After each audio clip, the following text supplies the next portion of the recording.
ఒక చిన్న గ్రామం, పేరు రామతీర్థం. ఆ గ్రామం చుట్టూ పచ్చని పొలాలు, కొండలు, మధ్యలో ఒక చిన్న అయ్యప్ప స్వామి గుడి. ఆ గ్రామంలో ఉండేవాడు రామయ్య అనే రైతు. చాలా నిజాయితీ గల మనిషి, కానీ జీవితంలో కష్టాలు మాత్రం తగ్గేవి కాదు. ఒక సంవత్సరం గ్రామంలో భారీ ఎండలు పడ్డాయి. పొలాల్లో నీరు లేదు, పంటలు ఎండిపోయాయి. గ్రామస్తులు అందరూ భయపడిపోయారు. ఒక రోజు గ్రామ పెద్ద అన్నాడు, మనమందరం భక్తితో అయ్యప్ప స్వామి దీక్ష తీసుకుందాం. స్వామి మన గ్రామాన్ని కాపాడతాడు. అందరూ మాల వేసుకున్నారు. కాని రామయ్య మాత్రం సందేహంగా ఉన్నాడు.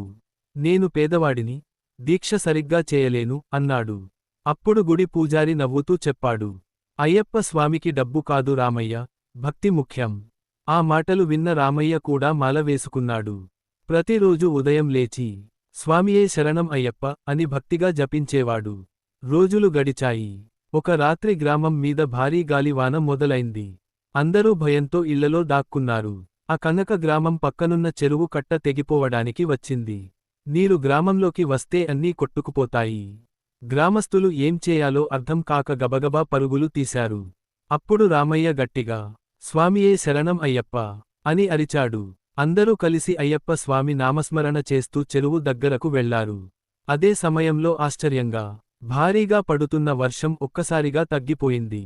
చెరువు కట్ట కూడా కూలకుండా నిలిచిపోయింది. గ్రామస్తులు ఆనందంతో కన్నీళ్లు పెట్టుకున్నారు.